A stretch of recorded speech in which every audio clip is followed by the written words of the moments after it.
Making sound financial decisions.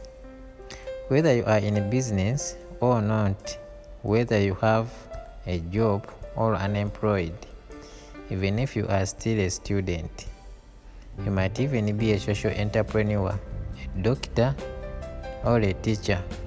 You should live in a world in which every day you have to make sound financial decisions.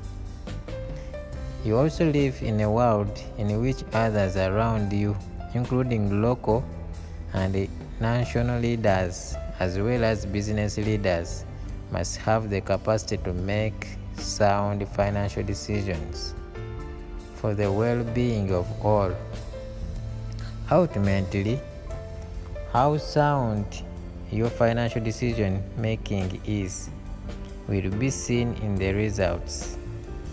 Time will tell, as they say, whether our two young heirs, whom I spoke about in my earlier post, would make sound financial decisions. One is not born with the capacity to make sound financial decisions. It comes through education, reading the right material, and also training. Being promoted to a top position in your organization, or even being elected to public office, does not suddenly endow you with financial literacy if you did not acquire and develop it earlier in your life. The evangelist Miles Monroe once said in one of his teachings, "The rich man and the poor man have this in common: God gives sight to them both."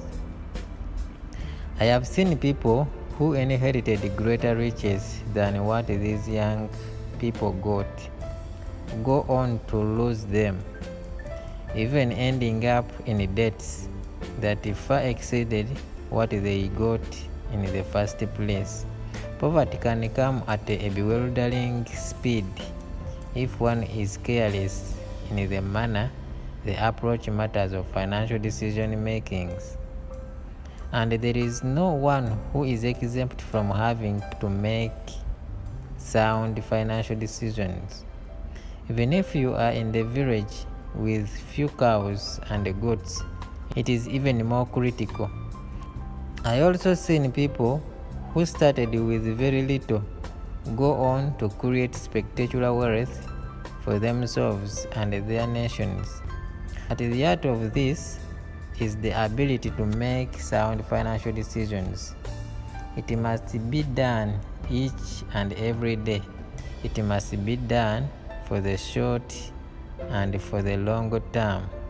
Sometime when you are on your own in the quiet of the day, ask yourself this question: am I really making sound financial decisions in the affairs of my life? Even when I get $25, does it increase or decrease in my hands?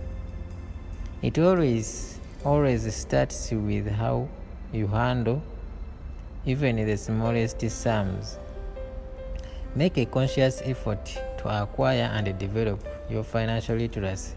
It does not matter how old you are, even if you are 63 years old.